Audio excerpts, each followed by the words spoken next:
Abatuuze b'ekigo ekisangibwa ku Ssentema Road mu disitulikiti ya Wakiso bali mbweraliikirivu oluvannyuma lw'ekitongole kya NSSF okubategeeza nti basenga ku ttaka lyakyo nga bo bagamba nti bamazeeko emyaka egiswa mu 3. Mbaze bamutwala nze nzaaliddwa ku naga wetulimira kuba mukwe mu Lwenda kati ababbanga bakolaganye n'abafere abeerimbika mu kibiina ekya NSSF mu kapu ya NSSF. Abatuuze bano abadde abanyiivu olwowulidde bino ne basalawo okuggala n'okukuma omuliro mu makubo agagenda ku ttaka lino nga bagamba nti bagenda kukkiriza NSSF okubatwalako ettaka lyabwe. Batugambye bagenda kujja ne General Kale Haikula kaleete poliisi mubasimbe ebikondo netekijja soboka.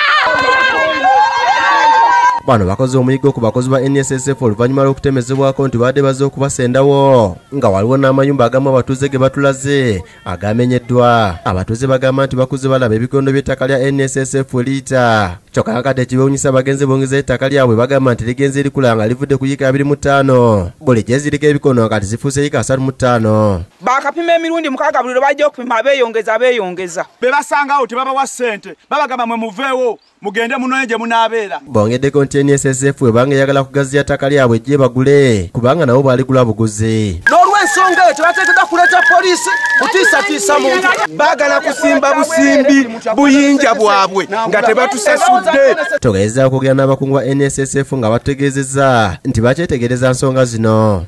Kya NSSF ebba kigoma akawa tuli bagezi.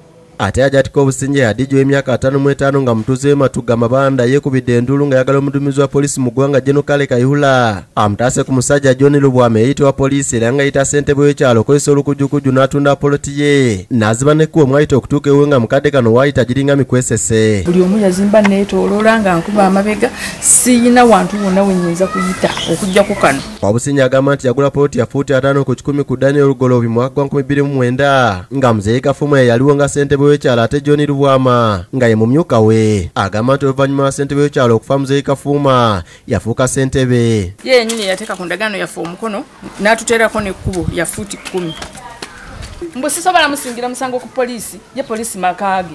Ono abadde omunyiikaavu agambye nti Lubwama yakozesa olukujjukujju n'abba fuuti ze 10 ezaali ez'ekkubo n'aziguza muliraano we Catherine Nakigulire yazizimbamu ennyumba kati takyalina kubo wayita kutuuka mu makaage. Asabye addumira poliisi Kale Kayihula n'omubaka w'ekitundu kino Rosemary Nansubuga Sseninde okumuyamba. Ate kati ndinamu eraliikirivu ngenda ne nga ntuba ne mukyala Sseninde amumanyi naye ate mulaba ataasa abantu bangi nange ajja nnyambi. Ye Lugoloobi agambye nti byonna byalaba ne byawulira bimwewuunyisa kubanga Lubwama atunda n'okukijjanya abantu be yaguza poloti talina wadde mugabo ku ttaka oba obuyinza ku by'obugagga bye. Si yatunda poloti nze nagitunda era ensalo zonna nze nzimanyi. Bwaba ensonga nga bagenzeeyo okupima ebintu nze tebampita ate nga ndi kumpi nnyo tebaagala nze mbiyingiremu. Naye gwe nanyini ttaka. Nze nanyini ttaka. Kayihula oyina abasirikale baweereza eno mu byalo tutulugunyiza mu ngeri y'ettaka kubanga mpulira mbu John Lubwama musirikale. Bwe tyogeddeko ne Lubwama agambye okukijjanya abantu ku lukomo lw'essimu byayogedde tebikwatagana. Obusingi simuguzangako eyamuguza ye Lugoloobi mugamba akunyonyole bulungi. Abdul Muwonge ne Procopius Lumu bakusakidde eggulire lino ku lwa Bukedde TV.